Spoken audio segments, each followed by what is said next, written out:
दोस्तों, कैसे हैं आप सब लोग। दोस्तों, मेघालय हाईकोर्ट ने एक 16 साल की लड़की की पोक्सो की एफआईआर को रद्द कर दिया है। क्या आप मानेंगे कि पोक्सो की एफआईआर रद्द हो भी सकती है? शायद आपको मालूम नहीं, तो मैं आज आपको पोक्सो की एफआईआर के बारे में बता देता हूं कि पोक्सो का कानून क्या है।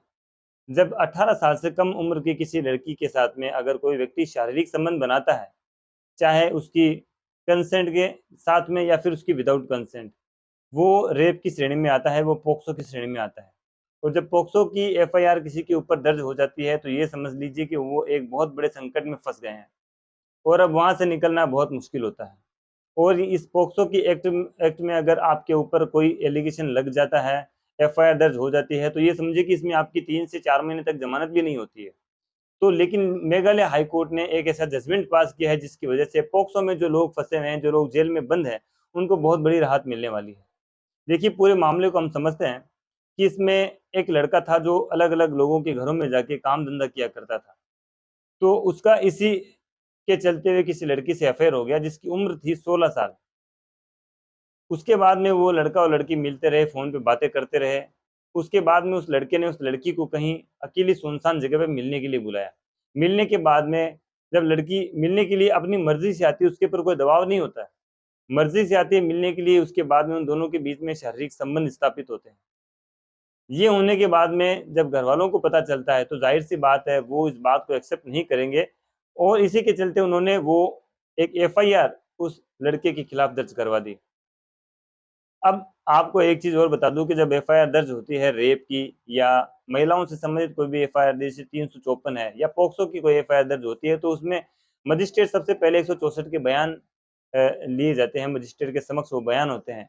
तो 164 के बयानों में लड़की ने ये बात साफ जो है एक्सेप्ट की है कि जो भी फिजिकल रिलेशनशिप बनाई थी मैंने, वो मैंने अपनी कंसेंट से बनाई थी, मेरे ऊपर किसी तरह का कोई प्रेशर नहीं था। इसी बात को जब जो है उस मुल्जिम के द्वारा हाई कोर्ट में इस एफआईआर को चैलेंज किया गया सीआरपीसी के सेक्शन 482 के तहत। अब 482 के तहत जब इसको चैलेंज किया गया, तो सबसे बड़ी बात उस मुल्जिम ने ये कही कि अ, इस लड़की के जो बयान हैं, वो पढ़ाए गए हाई कोर्ट में 164 के। 164 के बयानों में, जैसा मैंने पहले आपको बताया कि वो लड़की कह रही है अपनी कि मैंने अपनी मर्ज़ी से संबंध बनाए थे इस लड़के के साथ में, मेरे ऊपर किसी तरह का कोई दबाव नहीं था। जब इस तरह के बयान पढ़ाए गए हाई कोर्ट को, तो हाई कोर्ट ने इन बयानों को, उस पूरे मामले को जो है गहराई से अध्ययन किया और डीपली इसके बारे में रिसर्च करने के बाद में हाई कोर्ट ने ये कहा कि जब लड़की अपनी मर्ज़ी से फिज़िकल रिलेशन बना रही है, हाई कोर्ट ने इसमें स्पष्ट कहा कि आज के दौर में लड़की की मानसिकता और उसकी शारीरिक जो है अक्षमता को देखा जाएगा कि उसकी मेंटली और फिजिकल एबिलिटी कितनी है सोचने और समझने की। क्या वो ये सोचने और समझने में एबल है, सक्षम है कि जो भी वो कर रही है वो सही है या गलत है। तो उस 16 साल की लड़की के बयानों से ये स्पष्ट होता है कि वो अपना अच्छा और बुरा समझने में बिल्कुल जो है एबल है, सक्षम है। उसको ये पता है कि मेरे साथ क्या गलत हो रहा है और क्या सही हो रहा है, इस बात की जानकारी उसे है। तो जब वो अपने बयानों में स्वयं ही कह रही है कि मेरे साथ में जो जो कुछ मैंने इस लड़की के साथ में किया, वो मैंने अपनी मर्ज़ी से किया, मेरे ऊपर किसी तरह का कोई प्रेशर नहीं था। तो जब इस तरह की बात सामने आई हाई कोर्ट के, तो हाई कोर्ट ने उस एफआईआर को क्वैश कर दिया दोस्तों। यानी जिन एफआईआर में आसानी से जमानत भी नहीं होती है, उस एफआईआर को हाई कोर्ट ने केस क्वैश करके बड़ी हिम्मत दिखाई है। और इस एफआईआर को क्वैश करने के बाद में, हालाँकि ये एक संवैधानिक पीठ होती है और हाई कोर्ट को पूरा-पूरा पावर है कि वो किसी भी एफआईआर को, जहाँ पे उसे लगता है कि ये एफआईआर क्वैश करने लायक है, तो उस एफआईआर को क्वैश कर दिया जाएगा और उसकी जितनी भी प्रोसीडिंग एफआईआर की चल रही है, वो सारी की सारी वहीं स्टॉप कर दी जाएगी, उसको सेट असाइड कर दिया जाएगा। तो ये एक बहुत बड़ा जजमेंट जो है सामने आया है मेघालय हाई कोर्ट का। इस जजमेंट का लिंक मैंने डिस्क्रिप्शन बॉक्स में डाल दिया है और वैसे डिटेल में आपको मैंने बता भी दिया है इस जजमेंट के बारे में। तो इस जजमेंट को आप लिंक के ऊपर क्लिक करके डिटेल से पढ़ सकते हैं।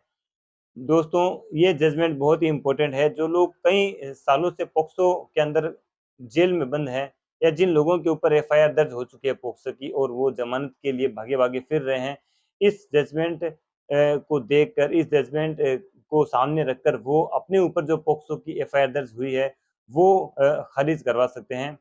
इस एफआईआर में जो है आईपीसी के सेक्शन 363 और पॉक्सो की धारा जो है उसमें 3 और 4 में इनके ऊपर एफआईआर दर्ज की गई थी। जिसमें कि सेक्सुअली किसी भी लड़की को असॉल्ट करना और उसके जो है साथ में रेप करना, जिसमें कि 7 साल तक की सजा होती है।